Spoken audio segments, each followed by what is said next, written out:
All right, so let's just...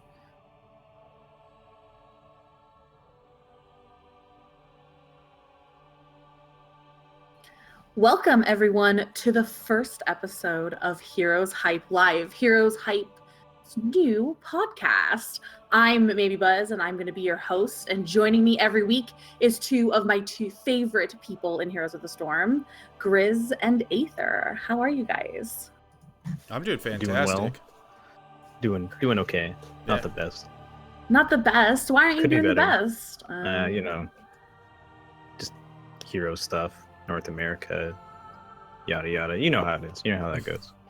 It definitely is a full week of Heroes, and we're going to get into that in just a little bit. But why don't you guys, introduce yourself to the audience. Grizz, why don't you tell everybody about yourself?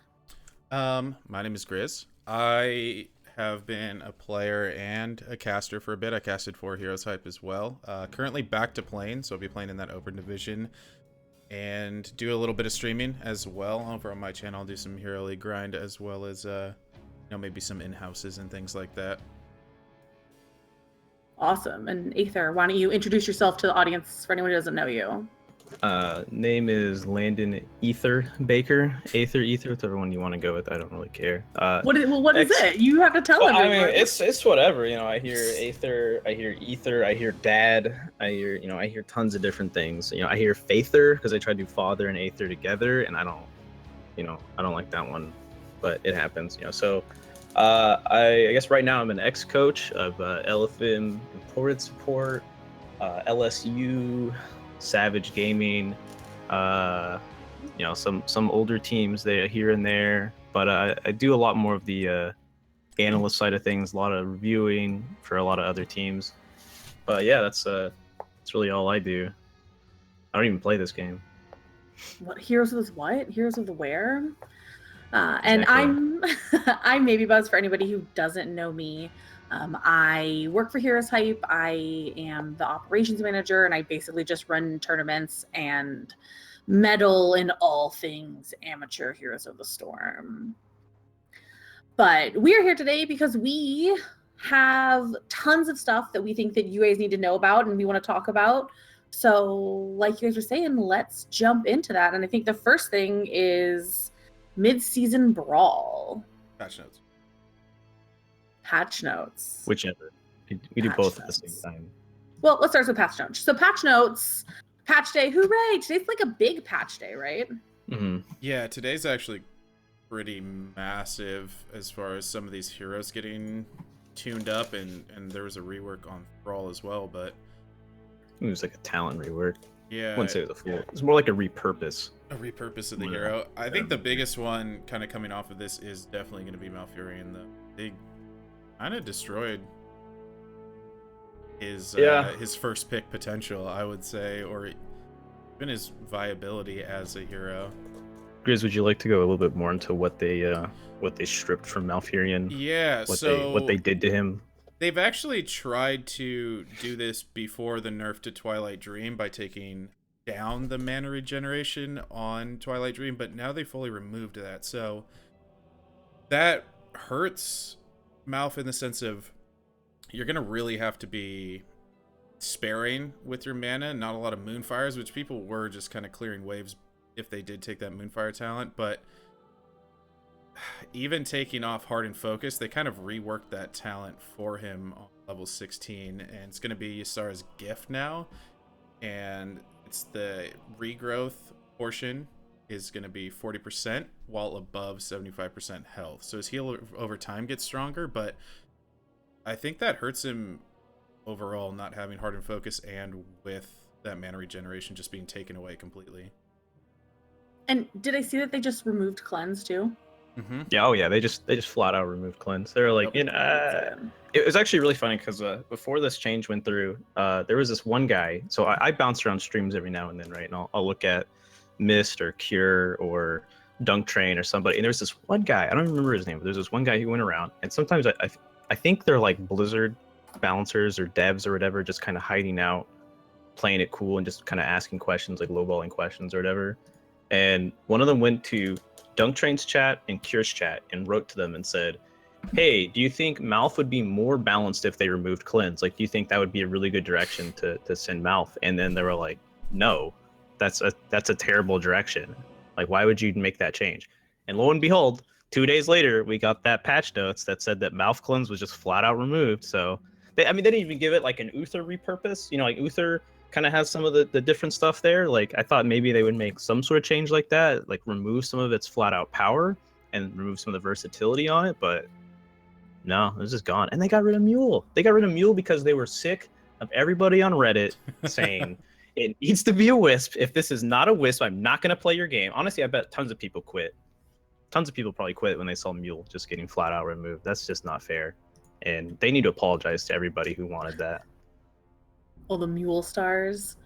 So do you think that it's going to basically... How do you think this is going to affect Malf's competitive play? I don't think he's going to be picked. Like at all, just flat out not on. Cleanse is such a big deal. If you look at picking a hero like Lucio, it changes the enemy's draft in a sense where you can then play more aggressive. You start to open yourselves up to like Varian, because if you don't have that cleanse, it means you have to use something else to protect yourself from that damage. Because if you, for example, it's like a Varian Chromie comp against no cleanse is going to absolutely destroy heroes. Then you have to draft something possibly like a Zarya. Even then you don't have cleanse. So I don't know. It makes the hero, or it makes your team very vulnerable. Even a hero like Ariel, although she doesn't have cleanse, she can still Crystal Aegis people, prevent all that damage from happening, and then your team can re-engage off of that. But if a hero doesn't have that luxury, and it's not like Malf heals for a lot anyway, his heals are very slow rolling, kind of keeps you going through the team fight. So if you don't have any of that burst heal potential or cleanse, things like Varian are going to run a team.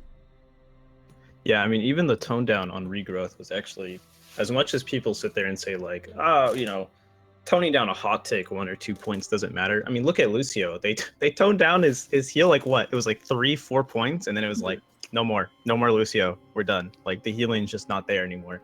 So yeah, that's a huge deal. But I mean, I think everybody knew that Malf was going to get changed or need to get changed, because like they overtuned the guy a little too much when he was in his heyday. But I think this is a little much. I mean, I understand that Malf was this. He's so good as a blanket pick. He dealt with so many potential powerful characters in the meta.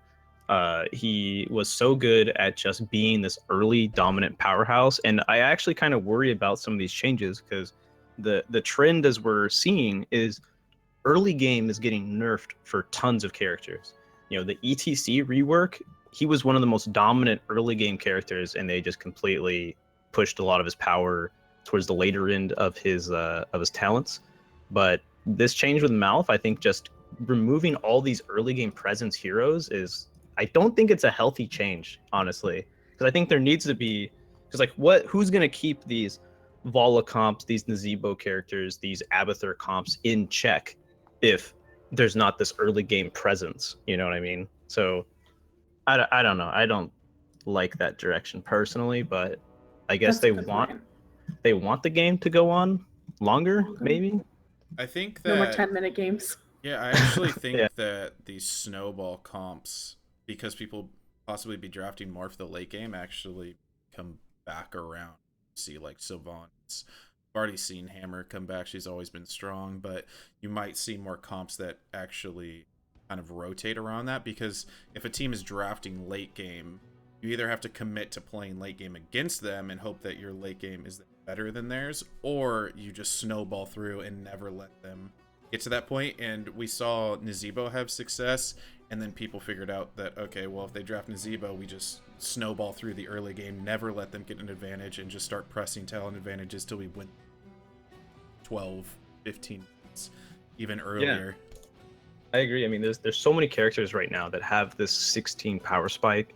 Like, I mean, Vala's compositions are typically later game.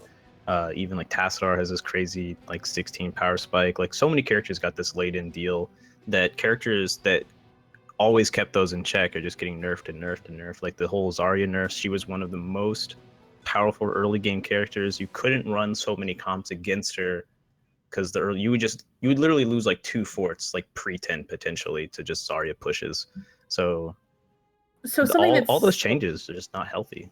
Yeah, and I don't know if this like works into that what you're saying, the trend, but Bolt is also gone. Bolt be gone from a lot of places. So is that part of this trend, you think? I know this is just kind of them going through and looking at just general talents, because I know that they're like, we don't like, I like general talents. Some people really like general talents because they're fun. Some of them are pretty good. They add new things to a character, but they keep trying to do all these repurposing. So the Bolt trend, or these Bolt changes, I wouldn't say is, directly related to kind of this trying to tone down this late game power, as much as it's them kind of looking at this ability that's too versatile for too many characters. Mm-hmm.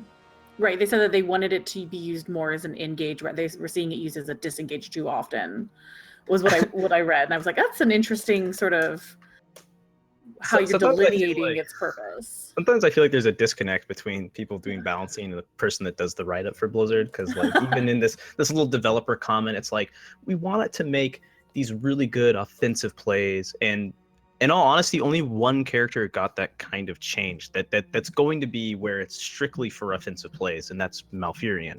He's the only one that really got a Bolt change that is strictly offensive.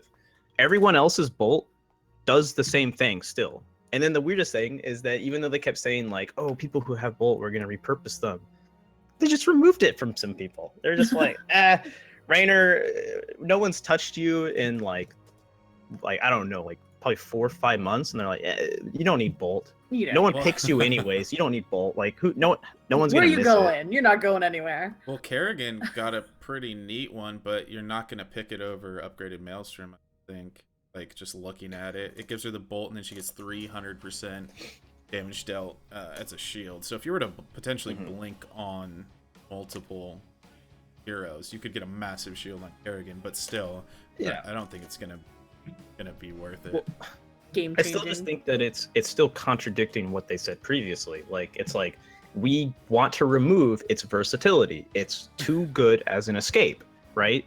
And then they just give it like, had Kerrigan's and Thrall's and whoever else's bolts were changed to, you have to blink towards a hero or a character or a unit, then I say that's fine. But the truth is that it's still just a blink, and that's still going to do the same thing. Whether you up the cooldown or whatever is not that big of a deal. It's still going to be an escape. People are still going to take it. It just be an escape. That's it. Doesn't matter. It's still, and then even with these changes, they made it even more versatile.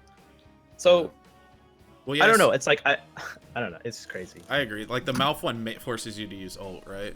So it's like, you have to, but it's built into it. It's only engage. It's only for engaging. If you're sitting there channeling for a second because you're like, I gotta get out of here, you're dead. Like if you're in a position where you're like, no one touched me, I'm getting out of here. Like no, that's not gonna happen. You're just gonna die. But the other big thing, those are kind of like the sad things about patch notes, right? But the fun thing, the new thing is Mathael. If I'm saying that right, I can't. I didn't play Diablo, so I don't know. Yeah, Mathael. I think that's right. Yeah, Mathael. So did either of you get to play around with it at all? Yeah, I only got a couple games on him, but it was enough to kind of get a general feel for the hero. My takeaway was that he's gonna be okay in Hero League. I think he'll be good in competitive play.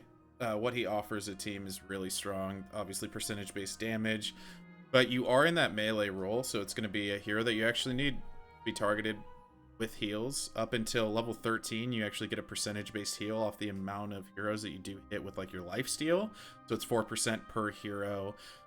And then, for example, if you take his ult, that's going to be an AoE around yourself, applying your dot. If you can kind of get into a team, pop that, you can just continually lifesteal, try to keep yourself up, and all the while doing percentage-based damage. But he's another hero that once he's in, it feels like you're very in, because your blink has to be to enemy heroes. So escaping is not the easiest with him. So almost has that Diablo feel where once you're in a fight, you're all in on that fight.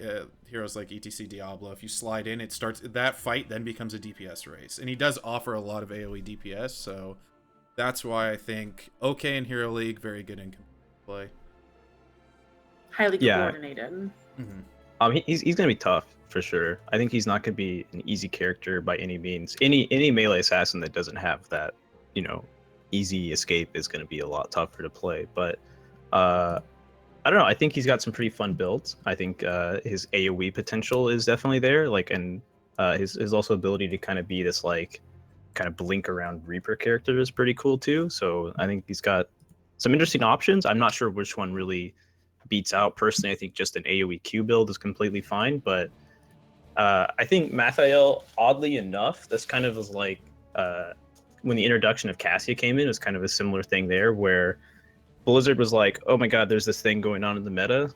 And they say they don't do this, right? They say they're like, oh, we don't care what's going on in the meta. We're going to put out our heroes that we want to put out. But it was like, Tassadar, Zarya, Vala, what do we do about this?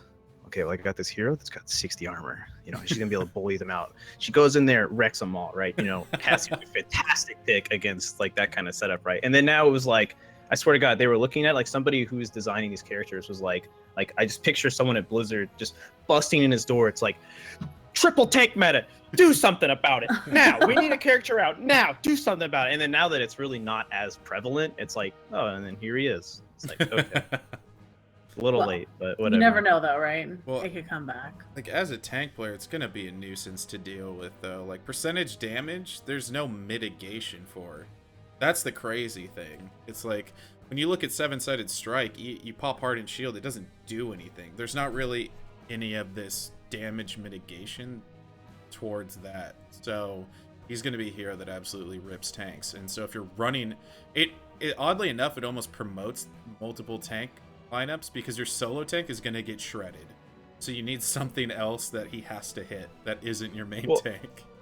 I'll argue with you on that one because I actually think that the way that it's designed, because it's like I think Blizzard does a really good job in theming a lot of their characters, and he's not like, weirdly enough, as much as a character with blinks and jump arounds and these kind of talents that he has, he's not like a burst character. You know what I mean? Like he's kind of just this slow wear you down. Of course, outside of that secondary ultimate, you know. But I that's why I think that having one tank is probably going to be completely fine against him. I think you're going to want to do something like a variant composition where if that guy's anybody, like, you know, how you deal with Genjis and Zeratul, you taunt and just blow this guy up, you know. I think that's probably going to be your best answer to him. Because any long extended fights against him, he's going to start getting massive value. You could get him in there, and if he starts taking damage, you can just, like, he's going to have the same mechanic, like you said, where, like, if he gets in there and starts to die, you just de-shield him, and then he just ruins. Because, like, once he's in and he has that ticking and he keeps his ticks going, it's all percentage based, like, he's going to be really rough to deal with. So I'm interested to actually see the first competitive play that he kind of winds up in and see what starts to happen. So not trying to... Oh, go ahead, sorry. Oh, no, for anybody who's, like, wanting to play him or queues up for a Hero League game and somebody on the other team queues up as him, is there any, like, early indications of, like, what you should pick to counter other than Varian, like you're saying, something bursty and to deal with him quickly? Is that what you think is going to be the solution? I think, funny enough, I think Hero League, like, I think Grizz brought this up before, Hero League probably won't be the best setup for him because I think funny enough, I think he loses to multiple range compositions, kind of like when you're trying to play Sonya in Hero League and the enemy team just drafts like 3 ranged DPS and you're like, I can't get to anybody, so I just die. So I think that's probably going to be completely fine against you're going to pick him and you're going to be like, oh man, I'm going to wreck their team. I'm going to get in there. And then it's like, oh my God, they picked Chromie and Jaina, or they picked Vala, Jaina, like Greymane. It's like, why would anybody even pick this comp? And it's like, well, it's Hero League, you know? So then Hero League is the counter to Mathael. Yeah, 100%. You can just, because you're obviously not communicating with your team, it's not a coordinated environment, so you can, I was just kiting him. Like, so he got so far away from his team that you just then kill him. Like, it's not the hardest thing to deal with. Really good Blizzard theme, right? The only way to beat death is to run away from death. Just don't even deal with it. Just keep going. Thank you, Blizzard, for that. That's a good strat. So is that it on patch notes? Anything else on patch notes that you guys want to go over? Oh, we were missing Thrall. The Thrall repurposing. Yeah, the repurposing, not the repurposing. Sounds like a movie. One real quick one, because it's not that large, just for Stitches, level 20. I'm loving Oh it. my god. You Oh my would, Grizz. I'm Of loving course. it. Funny. That is so funny. I like that change. I hope they start doing that with more characters because like the level 20 ults, Why don't like you most of explain the what time, it no is? one's. Oh yeah, sorry, I don't want to jump ahead. You go ahead, Chris. Oh, well, you guys are talking about the ult. I actually would probably opt for Cannibalize. What? Yeah. But Stitches is with his slam build, which is the one that's being taken the most. Sustained Stitches has kind of fell out just because of the sheer damage that slam build will do with the AoE that it has. You get to close distance a lot. So when you go for Hungry Stitches is going to be the rework to his ultimate. While active, Gorge has increased range and can be repeatedly recast until the first target is expelled. I mean, like the teleport, it's gonna be good, but do you really think Gorge is the better ultimate than Regenerative Bile? Like, how often do you think you're gonna get to take Hungry Stitches? The point isn't that it's better competitively, that it's, you know, it has all this flexibility and versatility and it makes your character what your character does. That's not the point. The point is to have fun. You're playing a MOBA, you want to have fun. What should you do? You should get Shadow Assault plus plus Gorge in one. You know, why not have both, right? Like those are two ultimates that are exciting and they're fun, they're fast paced. That's what everybody wants. You know what I mean? So I think that's hilarious, and I hope people take it because it should be a lot of fun to watch. The return of Stitches. I think the Cannibalize in competitive play will be really good because if a comp doesn't blow you up, so you don't need to take Hardened, this actually gives you so much sustain because for a lot, like with slam build, you're slowing heroes because you have massive range. You can hit the backline with your slam with the 13 range increase. So you're slowing everybody, so you can easily close the distance. You have Bile to actually get you in there, so you have your increased movement speed. The whole time you're auto-attacking, each auto is 5% of your maximum health. So Stitches is become, against these slow burn comps, I think, he's going to become an absolute monster. Like, you're not going to be able to kill him because he's just going to be regenerating faster than you're damaging him. And that's without even taking into consideration him getting healed. Look, I'm hearing what you're saying, right? You got some good points here, right? But think about this. Too Fresh wrote this in chat. Think about this, right? Theory craft with me. Sit down, right? You're playing BOE. You're playing BOE, right? The next immortal wins the game, right? You're at such late game. People are too scared to make this move. You have a MaeBeeBuzz on your team. You have Ragnaros. Everybody's postured up. They're not sure what they want to do. Boom. Portals you win. You gorge everybody because it's level 20, right? Level 20 at this point. So MaeBeeBuzz portal lasts so long that you not only do you gorge, you jump in and you start gorging everybody. You actually take the portal out back to your team, and then Ragnaros, because now he's taken over the immortal with his molten core. He comes in and he just smashes that entire team, and you instantly win the game in one move. Like, you can't. The playmaking of this ultimate, you can't ignore it. You're right. You're completely right. And you're gonna see tons and tons and tons of Reddit posts where it's like, look how sick my Stitches play is, and it's exactly that over and over again, and it's gonna be awesome. And I'm gonna thumb up every single one of those posts, and I'll be there. I'll write in there, and I'll say, "Good job." It's a new 5-man mosh. Yeah. Oh. Exactly. Or think about this one: 5-man Gorge into Diva Explosion. Now we're talking. Now we've got some big damage. Finally, someone will get hit. Now by Diva. That's crazy. Now Explosion. Self-destruct will actually hit something. No, even better. You're not thinking far enough. Okay, Diva has just spawned. Okay, Diva's just spawned. She's boostering as fast as she can to get to that fight. He's already gorged. She lets that bomb rip, right, and he friendly hooks it. He friendly hooks the Diva into right where the gorge ends and blows them all up. Now that is going to be an amazing Reddit post. Tread falls on the ground. Yeah, into lava wave. Lava wave. Oh, Dreadnought would have to stand up at that point. When he sees that play, he'd have to stand up. Oh. So let's talk about Thrall really quick before we move on, because we have tons of other stuff to go on. But I do want to talk about Thrall because it is a Thrall reimagining. Is he back to Green Jesus? I don't know. I think there's a lot of questions on Thrall, on just kind of I think what's interesting here is that they have this build, like they had all these new talents and stuff, but they kind of left in his old ones. You know what I mean? Mhm. It's interesting they did this talent rework, but they left him kind of in the same position that he could be in. You know, if you're like, I don't like the new talents, you can still build the old way that you could build it, right? He's still got the extended lightning. He's still got like pretty much all the same talents. He's still got follow through. That like the core things that defined his character 1 through 10, they're still there, right? You still have even the kind of triple strike level 16, like all that's still there, right? That hasn't changed. But I actually kind of like I'm a little iffy on this one because I like the direction they're going in. I just didn't like the character that they used it on.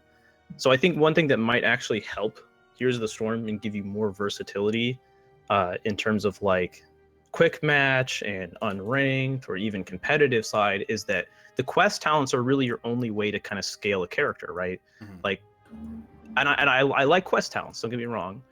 I do think they're a really good idea because it's cool to have a character that's not as strong in the early game, right? You forsake some powerful early game talents, which means that Blizzard, you need to stop making level Early 1 talents that are all quests. Okay, stop making like give a character like maybe I don't want to scale into late game. Maybe I want early presence, you know, because the game is getting later and later. So you really got to stop doing that.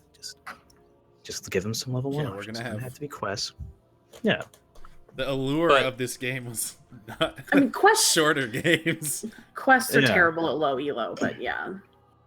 Well, I mean, like I like the idea. You have this character that you have a change. You have this chance of going either I build to win solo lane, I build to have early presence, or I build to have later game presence, which I think is a fantastic option. Like I think that's great. I don't like it on Thrall because I think other characters should have this because I think that's a fantastic idea to turn more characters into carries, right? Because we always have just the kind of range characters that are like the hyper carry characters. So it'd be cool if you could have other characters that have the option, if they want to build into a hyper carry. But I don't know how I feel about it on Thrall. I mean, have you played anything of Thrall at all? I know servers went down recently, but Grizz, did you get any time for that? I got to dabble.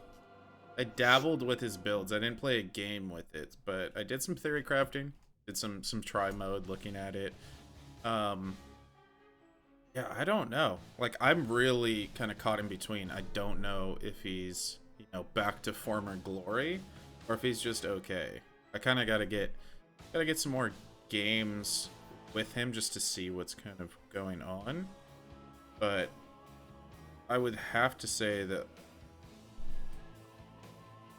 follow through, like the old build's still gonna be probably the strongest, I would say, with some of the new talents added in. But I did some of the theory crafting with the 7 that they added in, like the Thrall gains stacks of Ancestral Wrath up to a maximum of 8, and then you can consume them. But the actual value that you're getting off of follow through is so much higher that it's not even worth taking that talent. Like they added in some cool, like neat talents. They're just not follow through. Follow through is such a vital part of Thrall's kit that you can't really take that out. Yeah, I agree. So All right, well, nice, like pretty neat try. Some of them might be viable, some of the talents, but like the core Thrall, how he plays, is gonna stay relatively the same. well, I mean, I like Thrall. I like seeing him in the meta, so let's hope he comes back a little bit.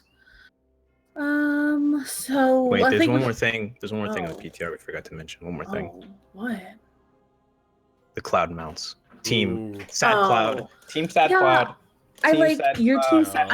I'm Team Angry Cloud. Angry Can we Cloud get for Team Sad Angry Cloud in the Cloud. chat? No, Sad Cloud. Oh my god, Angry Cloud is hilarious. I like didn't know if it was real at first. Can you only you have to? It's going to be in the loot boxes, but you could forge it, correct? Oh yeah, Oh, it's yeah. expensive though. Oh, how much? What? How expensive? Like I mean, 400. I don't know about you guys. Oh. It's like 2,400. Oh, I think your friggin' Shit. game just jumped. Oh, You have a sorry, ghost. I got too excited. Oh, Angry I thought Cloud, it was a ghost. I was excited. No, Team Sad Cloud all the way. Feels sad. Yeah, Why do you think they 2,400 did that? What a interesting. Well, it's It's shard hilarious. dumps. Yeah. There's shard dumps. Yep. Everyone who's been playing this game for a long time has tons of skins already. They have all these things, and they got all those loot boxes. So you gotta have something that's gonna dump your shards into. You know what I mean? Like the It's piggy just- bank. Yeah, Another ton exactly. of gold. The piggy bank. Yeah, you just gotta, you have to find ways so you don't like in frickin' a few months after I've been playing this and I have all the things that I want. I don't have like thousands of shards just sitting around doing nothing with. They want to make it so you have something to go for, I guess. Shards on shards. Should we switch gears and move to our next topic? I think we've covered these. Yeah, I think we're good on patch. So, but yeah, I'm excited to play a little bit after this and see how everything feels, and everyone else should do that too and tell us what you think. But moving on, we're going to mid-season brawl. Who's woke up? Which of you guys have woken up at 5 a.m. to watch these games? Have you really? Yeah, I mean, I watch them. It's like 7 I don't watch a.m. all for of them, you though, right? But I'll watch most. Yeah, it's like 7 for me. It's not too bad. So I've stayed up one. Ooh. Caught the first game. Instantly knew it was a terrible idea. Fell asleep. Which game was it? It was the first game of the whole series. Or the full. Oh yeah, it wasn't worth it. I was kind of surprised at the first ones they had, because typically you like want your blockbuster matches to be the ones that people come in on, but they're like, whatever, you know. Yeah, there's good games the last couple days though. League knows.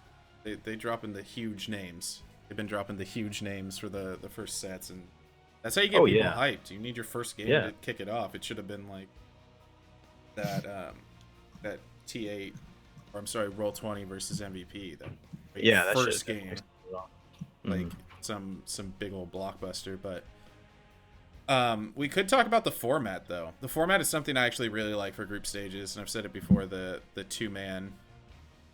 Yeah, we should talk about that because I think it's confusing for some people that have no idea what's like. You saw the scores and it's like 1-1 or 2-0, and you're like, are they playing the third game? But so why don't you explain that a little bit?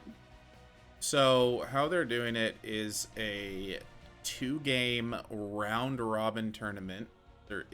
So you can split 1-1, and it's for points. So it's an easier way to judge where teams are at. So for example, you split, if you were in a best of 3 series, you split the 1-1, then someone's going to win that third game, obviously, and so they get all the points while the loser gets no points. If you split, you each get points, so you get points for your one win. You're getting points, obviously, for every win that you get.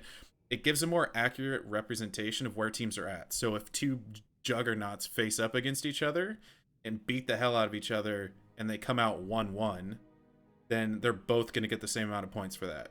So then once they go on to play other teams and 2-0 other teams, then they're both at the top, taking, the 1-1 off of each other.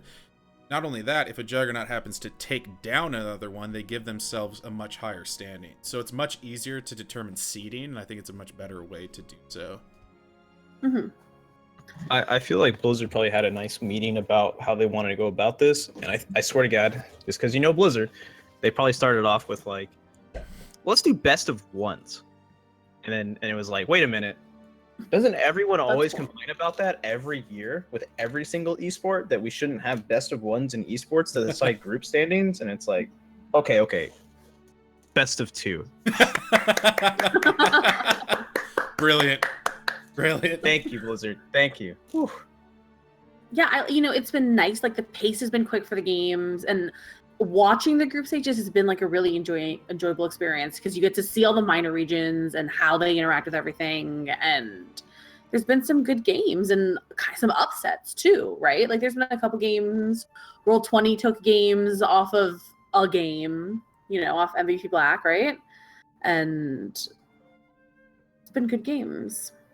I think it's E-Star L5, yeah. Well, for scheduling too, scheduling purposes, the 2 games, I wouldn't even call them a best of 2s because it's not best of anything, means there's going to be a kind of a definite winner. But these 2-game series, as far as scheduling, it's much nicer. So say for example, you want to watch Roll20, Fnatic, Dig, you're like, okay, they play at this time. Whereas before, like those BO3s sometimes would go so long because if you're playing all 3 games, or maybe the game has to start earlier because the 2-0, it was like back-to-back 7-minute games. So now you can more accurately kind of find out where these games are going to be played and go watch them, because it is like an all-day event almost for people in EU, definitely. And then, so why don't we talk about what happens after the group stages? So if there's two different brackets, there's an upper bracket and a lower bracket, and it's a modified double elimination, correct? Yeah, I believe they do have the winners bracket, loser bracket. I actually didn't check out if there is an advantage to winning winners going into the grand finals. That's actually something I was interested in and would like to know if. Oh yeah, I don't know. They didn't. I don't know if they give you like a match advantage or anything like that. It it might be one of those like if you lose that you get knocked to losers and then it's even. Like I don't know. You never know with these kind of things. But I mean, it is MOBAs. Every time a MOBA has done this, they're always like, "Thank you for making it through winners. Here's your advantage," and it's like a handshake or something. So typically, they don't really give you anything. Pat on the back. Yeah, it's not like a fighting game or something. Yeah, I've seen it a couple times. I believe Dota's done it in different tournaments. I don't know if League's done it, but they give you that one game advantage. I don't want to talk just very briefly on if we think that's a kind of a fair, I would say, reward for making it through winners bracket. I think having one, like Too Fresh TV said here, you start the best of 5 with 1 win, and I think that's a fair thing. I think you should get something for going through being in the winners bracket's not easy, right? No. Like it's a big deal. You should get some sort of advantage, because if you go all the way through and then you get wrecked by the loser bracket, it's like, why did I even bother? Like if you had to show all your strats getting through the winners bracket, right? Instead of just saying, we'll just, go losers bracket, maybe take it easier, and you get nothing for it, that's not fair, Yeah. I don't hate it. I think it properly rewards, like you're saying, for sticking it out. Like if you're playing the best of the best and you're winning everybody and you're putting everybody in losers bracket, you do deserve an advantage for that. I wish that they would do that. I think that'd be really interesting. Is it worrisome? I mean, I guess it depends. Do those finals usually go down to the last game? Sometimes. Yeah. Yeah, I feel like it hasn't. I think this one often. will. I think this one will. I think we've had such close games that I think depending on who ends up in the grand finals, I think it will probably be pretty close. Because like as much as everyone talks about the gap between the region, I think we're definitely seeing that at least you have the one Chinese team, the 2 European teams, and the 2 Korean teams are still there, and I think they're all pretty close. They're each taking games off each other, at least on. Like I think one thing that's weird we have to kind of remember is I think that the bracket with Dignitas, E-Star, L5, Tempo, I think that should be considered the stronger group. So the fact that they're kind of all taking games off each other is a really big deal. Yeah, Black has already secured their spot. Right. So Black is the only team that has secured their spot in that upper bracket. That standings is, I would say Group A is much more decisive in their kind of in their standings, and like they were saying, Group B, it's very, very, very close. Yeah, and it really looks like Fnatic may really have to, claw their way through. Like a team like Fnatic is really gonna have to claw their way through maybe in that losers bracket, because it's a significantly more games also. I guess that is one of the advantages of being in the upper bracket, the winners bracket, is that you play less games. True, yeah. Yeah, Roll20 is right behind Fnatic. So MVP Black obviously got through 9, and it's very impressive. And the 1 being to Roll20, and then Fnatic's at 6 and 2, Roll20's at 5 and 3. Anything below that is Omi is 3-5, Deadly Kittens 2-8, Super Perfect Team 1-7. So those spots, it's only 1 game separating Fnatic and Roll20 right now. Mm-hmm. Do you think that Dig has earned their spot as number 1 on that other side of the groups? E-Star still has to play, because Dig is 7 and 3. Oh yeah, they have to lose E-Star 2. 7 and 1. They have to lose both their games. At E-Star, it looks very, very strong right now. And they're playing. Are they playing Soul Torturers? Is that who they play in their next set? No, that's Tempo plays Soul Torturers. No, they play Soul Torches tomorrow. Okay. Yeah, Tempo, actually, the bigger match for tomorrow, the one that everyone should watch because it's like the only exciting one left, is Tempo versus L5. So that's a huge deal. That's a pretty that decides some of the seeding. You know, it could be Dig getting, or it could be like, since it's kind of predicted that, you know, E-Star is going to beat Soul Torturers, but whether or not Dig for free gets that second seed can be, you know, a big deal on how Tempo performs. But I mean, I don't know. What do you guys think? Do you guys think Tempo's gonna show up versus L5, or do you think it's just gonna be 2-0 from L5 or 1-1? I mean, L5 isn't looking as strong as they normally say. Yeah, and I think that Tempo, I think they've had really good games, strong games, and sort of like weaker games in, you know, the group stages so far. And I think some of that has to do with draft. And then Psalm's interview, I think today was really, really, you know, informative on sort of their thought process and their mindset right now, which I appreciated that question from Fan a lot. Just so, you know, like looking at what they're focusing on and having to like stay calm and really be methodical and patient. And I think that's really important at the international stage, that the NA teams don't like fall into that trap of trying to push something because like you want it to make something work, you want something to happen, that you're pushing it. And so it's good to see that mentality that they're really cognizant of that and trying to wait and make plays. But their comp, especially in game 2 today, seemed like really aggressive, and they were really putting the team on the back foot, and it was a great game to watch. Well, I know that it's like they really needed that win against Dig, and you can kind of, if you go back and watch it during the draft, you can kind of see all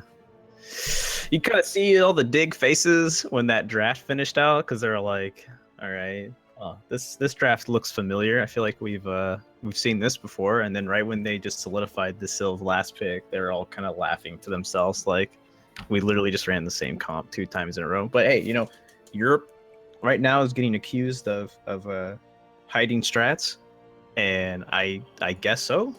I think one of the biggest question marks in comparison from EU HCC games and even just EU Open games, and right now, is that EU has the answer to Aether.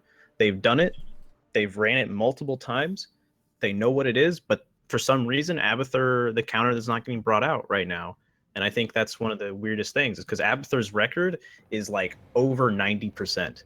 It is like 10-1, I think, right now in HCC, or in the midseason brawl. So it's surprising that Europe just won't break out Vikings, because they've done it before. So maybe they're sitting there and they think that they're tricking everybody, but like, is it strat or is it niche? Like, is the reason that Aether performed so well because he really works well like in the situations that people are using it, or is it just the people that are picking it and the teams that are picking it have high quality Aether players? Well, it's like I was talking about before, with the direction the game is going, where it's getting later and later, there really isn't a lot of characters that punish Aether.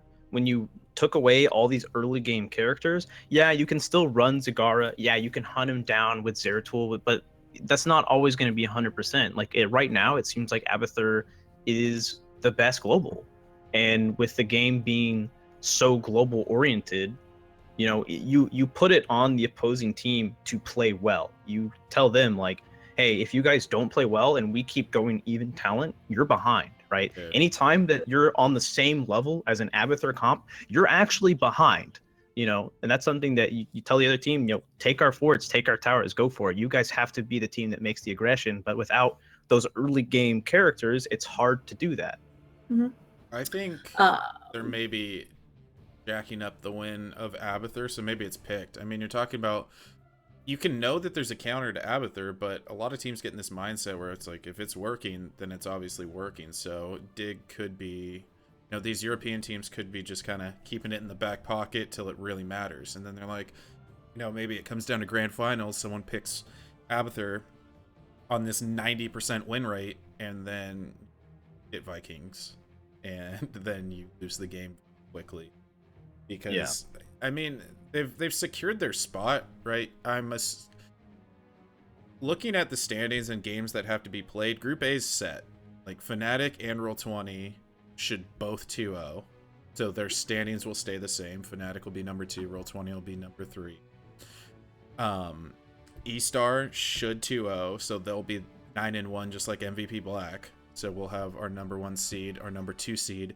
But like Aether was bringing up, L5 versus Tempo, is that decides, you know, who is 3rd and who's 4th. That decides a lot for that bracket. So those are going to be the exciting games, because I wouldn't be surprised to see maybe some real drafts coming out, because it does matter so much. You don't really want to give up that 3rd spot. So Tempo playing L5, I think if Tempo wins game 1, L5 will have to bring out something, because that game will then be the decision maker.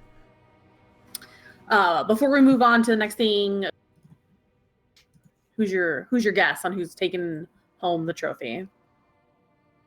Is Dignitas gonna continue their land superiority-ish, or is it gonna be? I say E-Star. E-Star looks so convincing. Like I don't know what would ever happen to slow them down. It's either Black, E-Star, or Dig. Like, they all have their perks, right? MVP Black on LAN is terrifying. Not only that, the Korean teams in general normally adapt LANs, like the big LANs, very fast. They see what's happening, and especially in, you know, upper brackets, they're going to see what teams are doing, and then they not only kind of absorb other areas metas, and then they form this new one. This happens in tournaments all the time. It then becomes the tournament meta, because you see what every region brings, and then you're like, okay, I see how they're using this, and then every team kind of learns how every other region plays those heroes. But I think the Koreans in general adapt faster than anyone else. Yeah, I would meme and come up with some ridiculous story about Tempo Storm or Roll20, but I mean, it's just like it's like not even funny anymore, you know. It's probably just going to be MVP Black, Dig, or E-Star. Maybe one day. It seems like, I mean, they look better. The NA teams look better in this international, I think, than I think they do, but we'll see where they end up, right? The Koreans' Kryptonite's always super aggressive play, and that's one thing that Dig is not afraid to do on the big stage. So I think if someone is to take down Black, it might be Dig doing one of their blow up hyper aggression comps that might just catch them off guard, because when you put JPL on Stitches, you really start to bring a lot of pressure, because any misposition with JPL, he just doesn't miss hooks, so he punishes everything. It's something similar to when Roll20 beat MVP. Justin was very aggressive. They were portaling him in non-stop, and they were just killing heroes over and over. And you could tell MVP Black, once that started happening, they kind of started to lose their footing in the game. So I think if you can get onto them early and keep that pressure, I wouldn't be surprised if Dig was able to pull it out, but it's going to be very, very tough. The other thing on the international front is they announced the Heroes All-Star teams. So we have June on there. Glaurung is in the West. The West team is Vanilla, Hamtaro, June, Glaurung, Mene, and Schwimpy. And the East team is God Dog, Xingxi, NSJ, Noblice, Mary Day, and Lolly. I mean, it should be a fun. Hopefully, it's a fun series. You know, hopefully we get to see something interesting. But I mean, I like the idea. I like the All Stars idea, but I don't know. East is going to, unless they're memeing, East is going to monster over the West. I mean, you have Mary Day and Noblesse on the same team. That's your tank and your support. I'm pretty terrified of that already. Yeah, I don't. I'm excited for the Glaurung, Mene, Schwimpy sort of, and June too. Like that sort of what can work out in that region. That should be interesting. Like I said, my statement. I hold my statement. If they're not like trolling, the East will just kind of run over them. But I feel like both teams might troll. This is the June 17th to 19th is when these are going to be played. It's 3 best-of-3 matches. It sort of closes out everything. Yeah. Ish. Yeah. Okay, so moving on, we're going to rosters. So roster lock officially happened, I believe the 10th, June 10th was the final day for rosters. So it is all, the dust has cleared, or the dust has settled. The lines are drawn in the sand, and we have our 8 NA teams, right? So, I mean, everyone knows the whole B step is no more. EID is in there. Superstars was sort of the last team that nobody really knew exactly what was going to happen with that roster. And it ended up being Airho is going to be coming in. Srey is going to be switching to a different role, and Yoda is coming in as well. I think. Yeah, we're out of the roster apocalypse into the HEC post-apocalypse / Hunger Games-esque kind of. Everything's gonna be not The as Hunger exciting, Games. you know. That's what I mean. NA took a blow, you know, losing B step. No offense to anybody, you know, no offense to even a death for making it in. Right, they got in through the rules completely fine, but like NA overall took a blow. And I don't know. I wonder how that's going to affect everything. So maybe we'll see these, like, maybe GFE comes back in full form. Maybe now that they have a real tank player and they bring in K1 Pro, we'll see something. But who knows? You know what I mean? A lot of these roster changes, as much as it sounds good on paper, we looked at roster changes before and we said, oh, yeah, that's a number one team. And then people were like, oh yeah, look at this Team 8 team over here, and you're like, oh, that team crucibled. Look at them, they're crucibled, and it's like, look who's in Sweden right now. You know what I mean? It's hard to really Beating predict MVP these Black. things.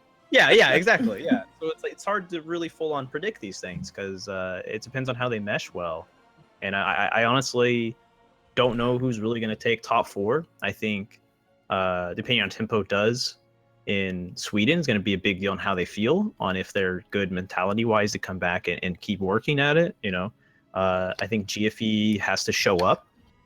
I think they have to really make everything mesh well and as quickly as possible. But in terms of, you know, who's going to get crucibled, I think No Tomorrow is probably sitting near there. And I think that even in death, I think because of, I don't know the full rules on it, but I think they're actually auto qualified for Crucible. I don't know if they made that change or not, but I believe so, but because it was like that weird, I mean, it was, I think so, with how the rankings were. Like if it would have happened during the season, the cup season pre-finals, that definitely was how I interpreted the rules. Because it happened in sort of a different way, that it was after the official cup season, after the finals. I don't know if that's the case. So I guess it's like one of those rule things that does have to get ironed out. That's kind of odd. I think, yeah. I think between Naventic, No Tomorrow, and even a death, those are probably going to end up bottom 3. The reason why, Grizz, is because they didn't, if a team comes in the middle of the split, basically, they don't get any points. Mm-hmm. Is what it is. So like the wins don't matter, the losses don't matter, points don't matter at all. There is no points. Okay. Yeah, it's like whose line is it anyways? Like whose HCC Exactly. is it anyways? So if they would have actually qualified through the Crucible, then that rule doesn't take effect.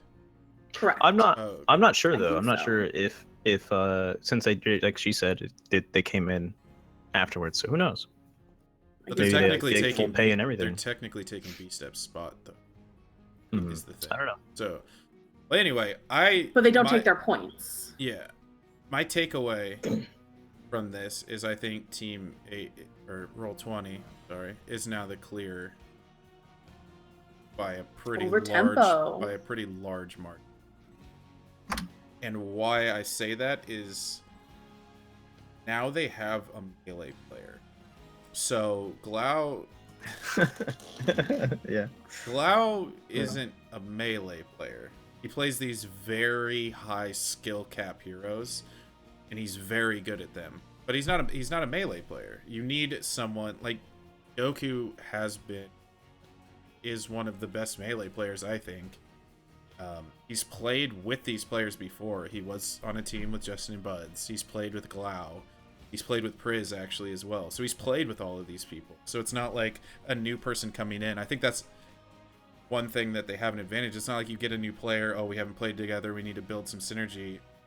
It's just like when they picked up Priz when Shu decided to go full-time stream. It's a player that they have experience with, they're comfortable playing with.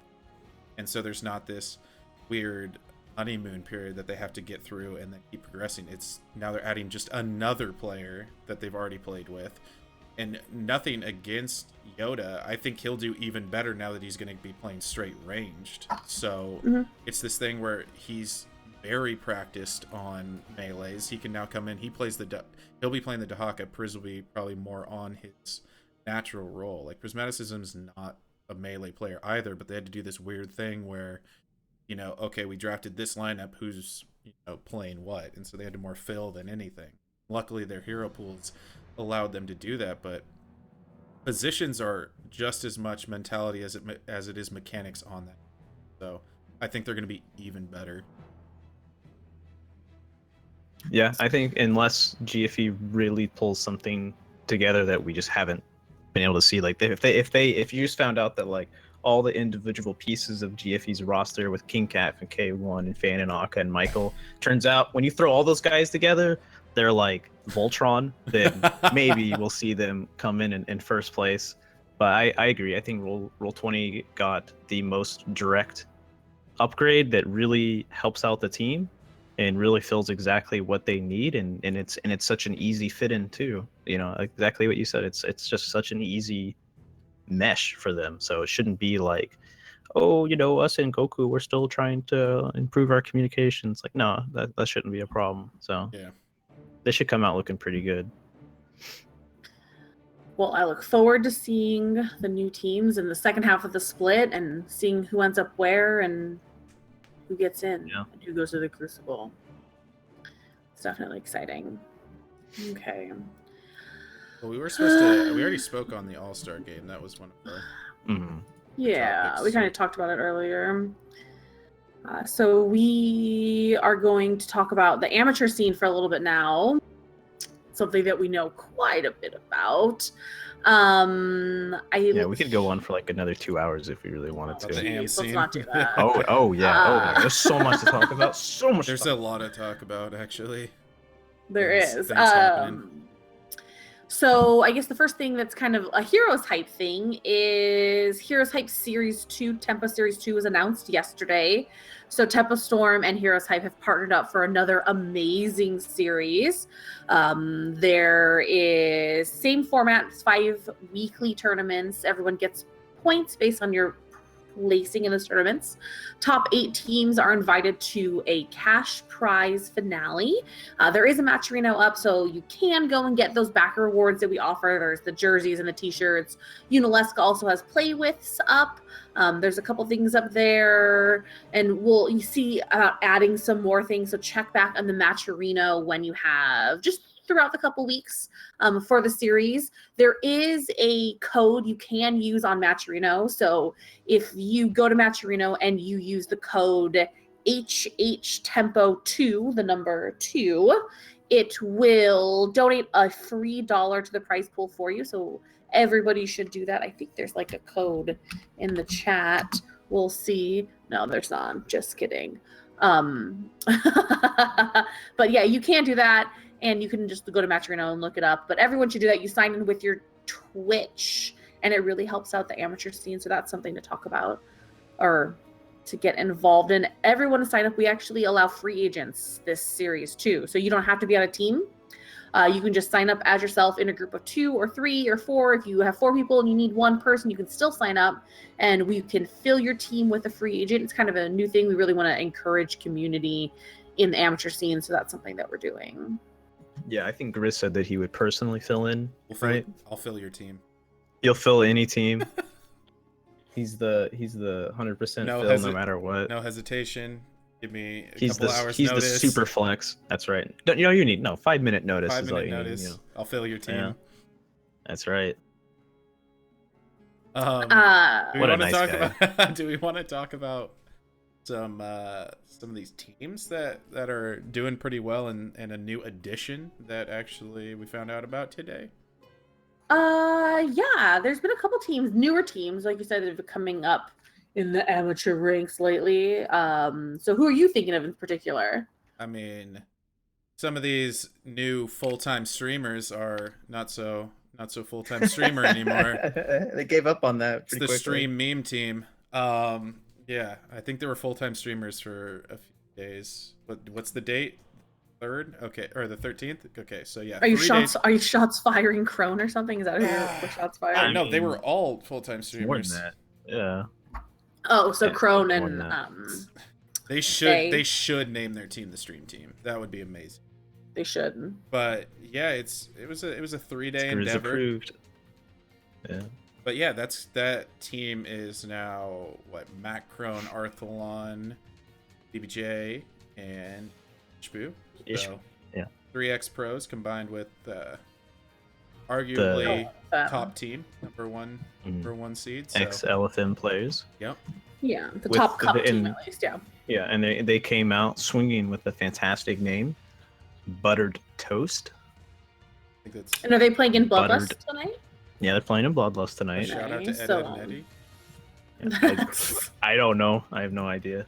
So that's happening right now. I think it just started, but it's Bloodlust is every Tuesday. So if you're interested in the amateur scene, that's something to get involved in. It is Solid Jake's tournament that he runs through his org Arcane 8. And you can just find that somewhere, but they do it every Tuesday.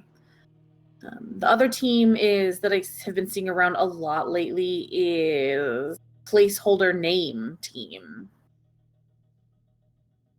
Yeah, I think they and were so- up against. They played in the last one, and they played in Did the they last. didn't play in the last Bloodlust? I don't Yeah. think so. Oh, yeah, they played had in the Heck. last Bloodlust. They had Heck. The first one they had Draded, and then the second one. No, they that had was Heck. Heroes Hype. Oh, you're right. My bad. You're thinking Heroes Hype. Yeah.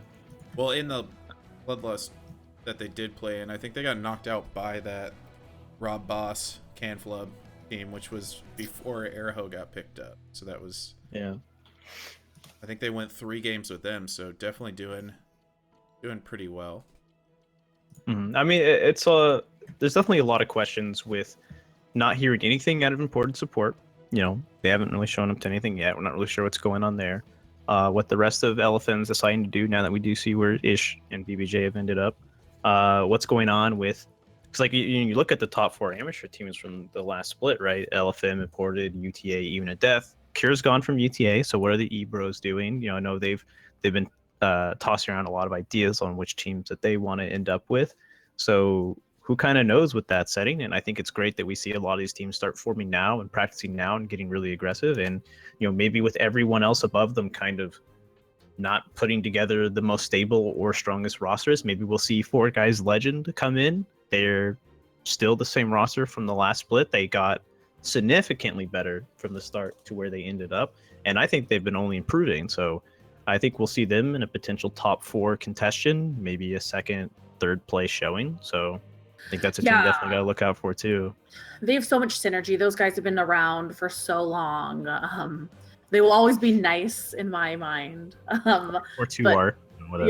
Yeah, but they just have so much synergy. It's always really great to watch them, just because like when they're on, when that team is on and the gas is on the pedal, like that team looks great.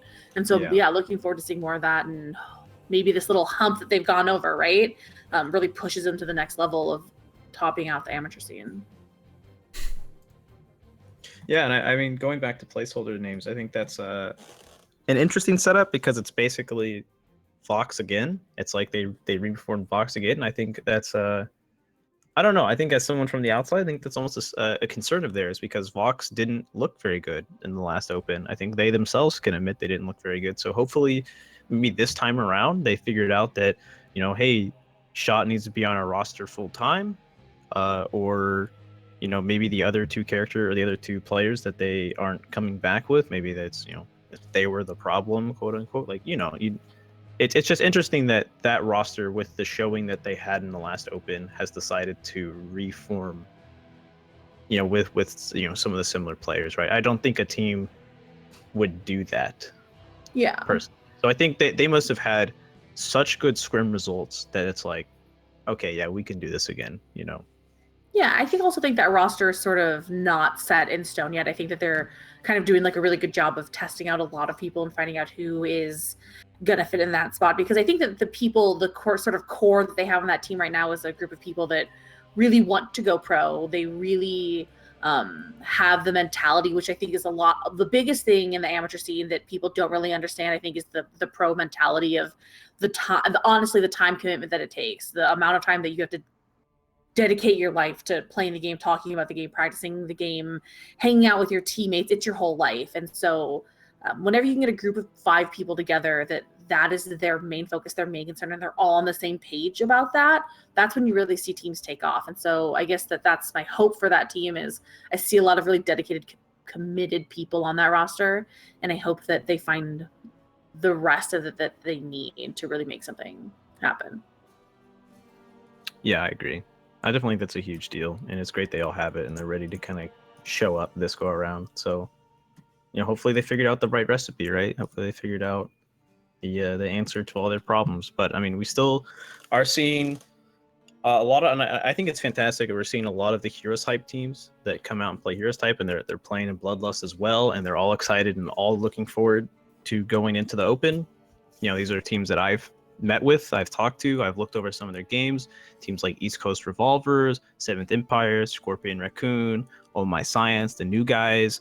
I wonder if we're going to see Team Sleep or Team No Sleep come back. Not too sure, but those are all players and teams that are all super dedicated, and they first showed up here in Heroes Hype. So if that tells anybody out there listening right now, if you want to make a top end amateur team that is competitive, where does it all start? Heroes Hype. That's right. Yeah, every week. Come play every week. Tournament experience is not something that can just be pushed to the side and you don't have to worry about. I mean, one of the reasons that it's so hard for people to make that jump from amateur to pro is competitive experience. So getting in and playing tournaments every week, learning the format, understanding the pace of a tournament and what you need to do as a player, as a team is really, really important. So encourage everybody, it's not just the Opens on Monday. There's a whole bunch of tournaments out there to practice and succeed.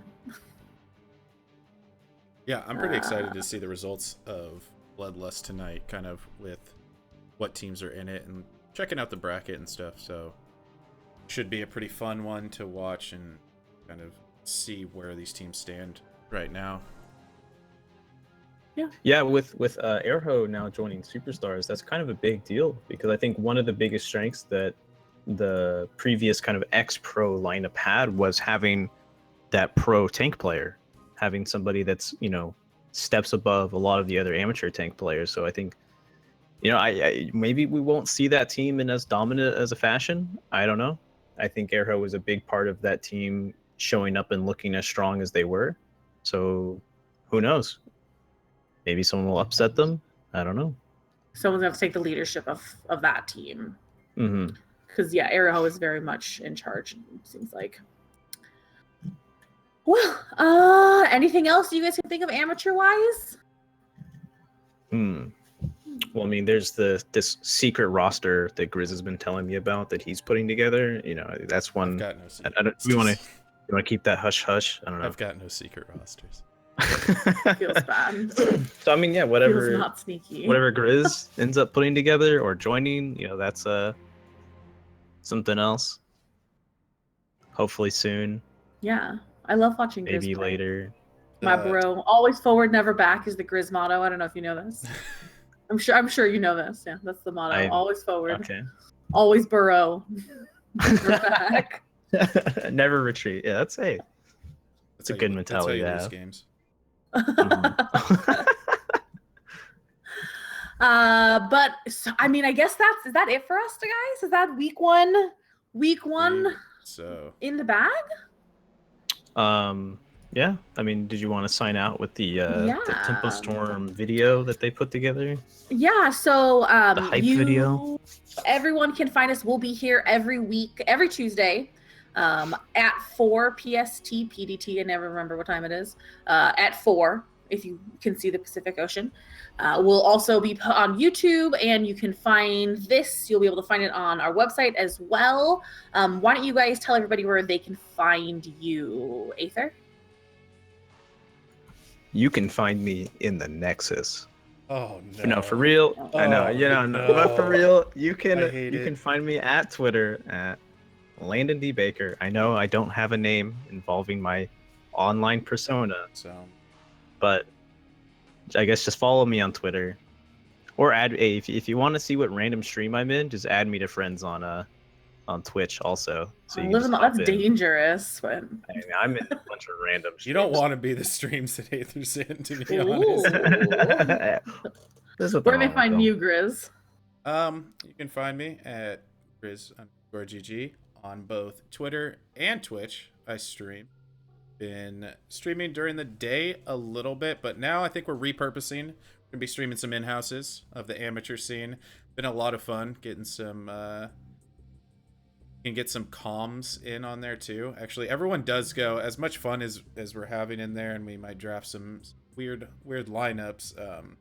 Everyone is, you know, trying to get some work in as well. Really nice to be able to practice with some comms. So if you want to see, you know, some of the AMP players going up against one another, just hop on over there. We'll be doing it around 10 p.m. PST. I think has been the best time to see that after scrims are done. But that's about it.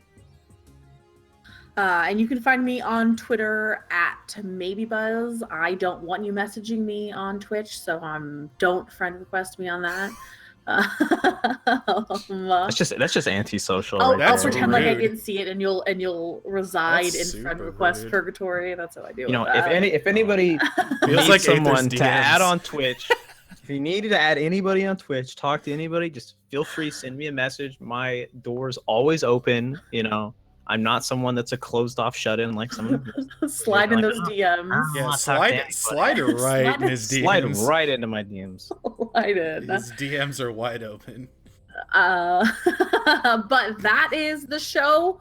We'll see you all next week. Make sure that you subscribe on YouTube, do the Heroes Hype YouTube so you can catch these videos.